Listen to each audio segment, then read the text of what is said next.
It's a sketch review. Well, it's actually gonna be much more than that. It took me quite a bit of time, but I've prepared a lot of stuff. I'm gonna be making annotations to the sketches, going through corrections, and will come up with my own proposals on top of that. So stay tuned. A subscriber named Philip Ding sent me a message saying, I am a Chinese undergraduate majoring in industrial design. Recently I've been studying automobile design hard. I had trouble designing the rear end of the car, especially the tail lights. My design is the next generation BMW sports car based on BMW's M4 G82 design. Okay, that's an important addition. And judging by the seat placement and the B-pillars in some of your sketches, it appears you try to do both a coupe and a sedan version of it. I will consider this as well. So Philip, thank you very much for your renders and sketches. Thank you for your trust, I'd say. I hope you were not only having troubles but also fun doing some car design stuff. It's not easy and you really made some efforts. My huge respect for that. I'll be working on your photoshops. Let's start with the side view, the most essential view, as many say. Among the other views, this one is the most accurate if we assume it's a sedan. Some things you did right, the others not so much, so let's start with the front end.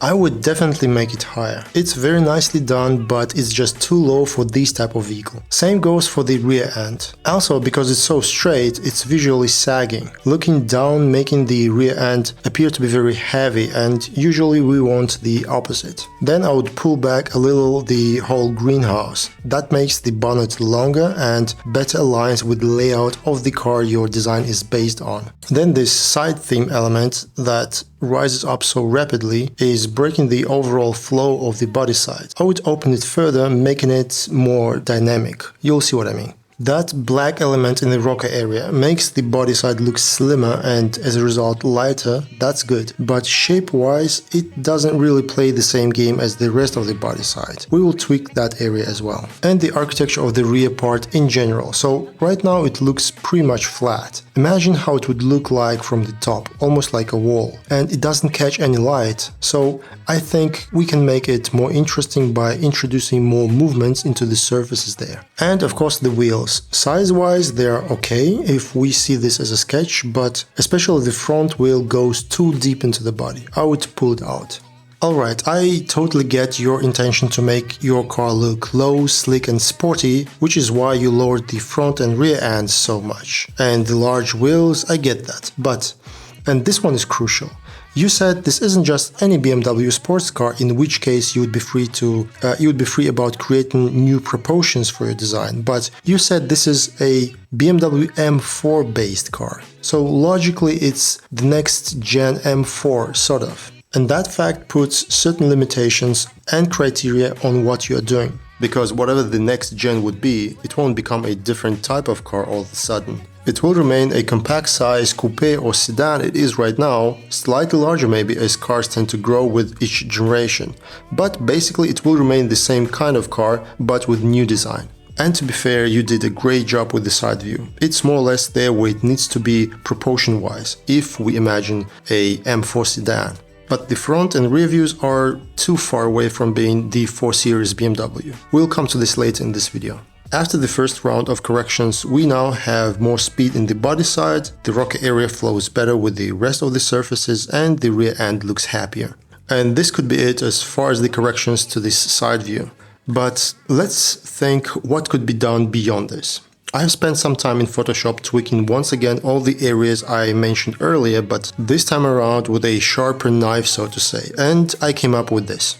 This is still your height, length and wheelbase and your design basically, but because of the smaller wheels and higher waistline, the surfaces have more room to breathe now and the side view doesn't look as compressed. Also, despite the higher front and rear ends, it doesn't look any less athletic.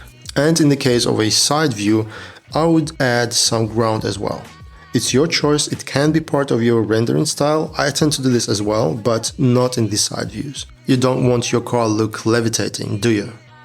One more thing about this side view. You did many things right, but design-wise it doesn't differ much from what BMW does now. To make the point about creating a new character while staying within certain boundaries, let me provide you with a proposal to show what I'm talking about. And this is only one of the many ways it could be, right? So get that inspiration, think how you could treat surfaces differently, what the theme could be, and try to create a design that's both new yet recognizable as BMW. Like in this case, I was inspired by the wind and the shapes it creates. You can see this very distinctive formation of scooped out elements that give this very dynamic pulsation throughout the car exterior, combined with the architecture of the rear end that looks like as if the wind would push the car from behind, make the side view almost moving by itself even when standing still, reminiscent of tight sails full of wind carrying you to the horizon.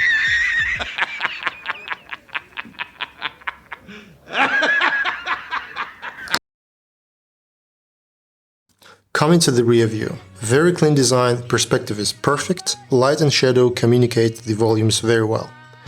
I only couldn't understand whether it's a coupe or a sedan. I see the B and C pillars and the car is pretty long. I'm assuming you tried the sedan version here. Okay, most of the issues here are basically the same as with the side view. Here you can see especially clear that those wheels go in too deep into the body, the sag in the rear and the fact that the car is very low are driving the proportions really far away from what the M4 is, layout-wise. Also, I'd like to point out the area where the roof is transitioning into the rear fender. I would compare this to the back of a human transitioning into the lower part of the body, and the rear fenders are oftentimes compared to the hips. We want that transition to be visually substantial, so we need less bones and more muscles there. While I'm making this rough sketch, I wanted to mention that when you design a car, then try to make it consistent in the way it looks all around. So not only does your proposal have to look like the same car in terms of proportions, but also the design theme and the character it communicates. For example, I see a very aggressive front end with these huge holes and mean face expression, which fits the M cars very well. But then you have the body side that's very calm, almost shy even. Same is the rear end, which is in contrast to the front end, very settled. Don't get me wrong, it's beautiful in its own way, it just doesn't have much to do with what we would expect to see by looking at the front of the car. Hey Philip, I can very good understand what a huge challenge it might be even for those who studied car design, me included, let alone non-car designers. If you struggled with this as a product designer, then guess what? It's absolutely okay. This really isn't an easy task at all to keep an eye on so many things at once. Okay, after the surgery it looks better now in terms of volumes distribution, but your variant on the top, it's got a, let's call it a very strong Scandinavian flavor because of the design of the rear end. And after the corrections, it is something half American, half Japanese, I don't know. Point is, it doesn't look like a BMW. It means second try. I'll have to move a bit further away from the original design to bring more BMW feeling in it, mainly changing the rear end, but I'm keeping the side theme.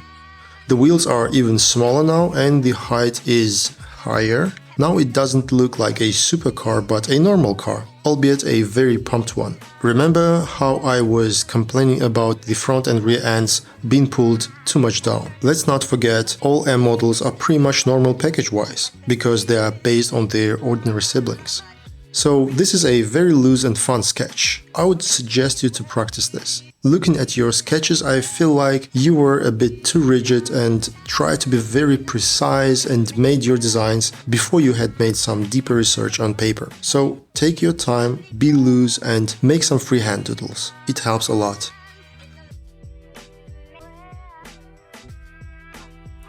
From this point on, I will kind of take over the baton and push this proposal even further. I'll soften some edges, lift up the rear end even higher and bring over the theme I've had on the side view. You know, the wind, the sails, that story. By the way, don't be confused about the fact that I've sketched a coupe despite I've said that it's gonna be a sedan. Honestly, I didn't think it would go this far as I was preparing materials for this video. It will become a sedan. And the last step I would do about this view is to render it in Photoshop as kind of short tutorial. Well, actually I've made it in Procreate mainly since I've sold my Wacom tablet, but as far as drawing process, it's basically the same. So what I do is I make my render to 80-90% in Procreate and then I go in Photoshop on my computer and clean up certain areas like windows cutouts. It's called DLO, stands for daylight opening. I clean the car silhouette, wheel arches, basically all elements that need more precision in my eyes. I make those refinements with the pen tool and really miss this functionality in Procreate. Also, what I do in Photoshop on my computer is lots of morphing and warping. On a larger screen that's further away from my eyes and stands upright, it's just much easier, well, at least for me, to tweak all those proportions and perspectives. Also, I can quickly create several variations and have them open at the same time for comparison, right? So the iPad is a wonderful tool, but it certainly has its own limitations. I won't go through all the points again, but a couple of suggestions to make your car renders look more expressive. I would add some ground. It's not 100% obligatory, this is what I don't do as well from time to time, but if you remove the ground, it has to be part of your stylistic approach. It has to look like a deliberate decision. Right now, the render looks more like a cutout of a larger image, so it's better to show some ground. It gives you a more planted look. Next is light direction. My light is coming from the side. It emphasizes the three-dimensionality of the object. It's just a more entertaining light and shadow play. Well, Philip, I actually really do appreciate your very transparent and straightforward technique to show surfaces. And what I did is not a better way or the only right way to do this. I'm just showing some alternatives to how else you can approach your visualization methods. Reflections. They make the image more alive, surfaces more deep, and reflections, when they aren't destructive, can actually help to read shapes. Next one, the main focus area of a render. In this case, it's this corner. Here I add more colors, contrast and details than the areas that are further away. And finally, the air perspective. Again, parts of the car that are further away from us are a bit washed out, a bit blurry. It leads the eye to the important area.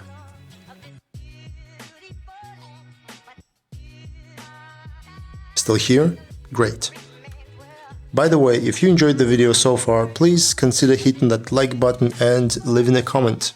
If you would subscribe to the channel, that would be just brilliant. The front view is definitely gonna be a coupe. After we've gone through the side and rear views, I think you can guess what I'm gonna say about the front view. But first, your perspective, again, is very good. You've been very precise and clean about your surfaces. And you really made sure this BMW grille is nicely rendered. By the way, your Photoshop skills are good enough to create a very solid car render. You could improve the way you use them, I mean the skills, but technically you are familiar with all the tools you basically need. This is very good. There is a gap between your Photoshops and your freehand sketching abilities though, which is fine. Car design isn't your main subject, but what I'm trying to say is if you level up your freehand sketches first and then you multiply it by your Photoshop skills, you will see a tremendous positive difference. So this is how it looks like after some corrections. The front end is lifted up, the cabin is pushed back, the body side got more flow. And now you have ground clearance as well. Also, if you can show just a little bit of that interior, just a hint of it, it will give your exterior more depth. And as I said earlier, if you decided to not show the actual ground, make sure your car doesn't look like a cutout image. So here's the interesting thing. The rear end of your proposal, having its own aesthetics, is hardly recognizable as a BMW.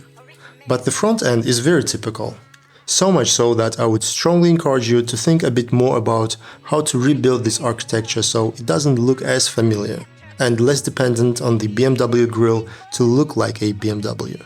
Maybe you could consider a completely new design where the BMW kidney grills aren't as large and more integrated into the front, more like a part of the architecture itself rather than a separate part. Maybe after they've driven their grills into the meme territory, they will bounce back to something more reduced. I think it could also be possible to have less holes and air intakes with the new technologies and active aero. It would help the front to be defined more by the surfaces and not by their absence. Sometimes, but not always, more holes means more sportness, more aggression if we are talking about the M car's aesthetics. Here's a good example. When we look at this guy, We know he's dangerous. He screams danger. He speaks the language of violence. Rightfully so. But when we look at this guy, he looks handsome, civilized, but somehow he always keeps silence. He's kind of smiling to you softly, but at the same time he's staring at you and doesn't blink. He's got this friendly face expression of a maniac right before he stabs you, and that, in my opinion, is the language of an ultimate threat. Anyway, we are all different and prefer different things. Sometimes I go in one direction, sometimes into another. Also, modern M cars have way more horsepower than 20 years ago. They can't breathe through just 1 5 square centimeters air intake, shamefully hidden somewhere. We know this. All I'm saying is, as long as you just started doing car design, don't overuse quote-unquote air intakes thoughtlessly in your exterior as an ultimate solution to spice up your sketches. There is life beyond that. So everyone has its own taste and vision, and for sure you'll have your own opinion about my proposal. But this image gives a perspective to at least 3 points. The first point is, you don't have to slap your car all the way to the ground to make it look sporty. The second point is, you don't need huge holes to make your front end look aggressive, if it's something you're after. And the third point is, you don't need a huge BMW grille to make your car look like a BMW. Just something to think about. So Philip, thank you once again for your sketches. It's a lot of information and I know this, but you can process this. Maybe not at once, but you can do it. The other thing is, I've tried to give a feedback specific to your work on the one hand. On the other hand, to provide information visually as well that could be interesting and useful for the broader audience, which is why I'm going a bit over the board here by adding my own proposals. It's not about putting designs against each other, but rather showing those glimpses into the world of car design with the help of your work, but not completely limited by it. I hope you understand this. So folks, if you found this video interesting, consider hitting that like button and subscribe. Make comments about your opinion on the topic. I am completely open to your feedback. See you next time.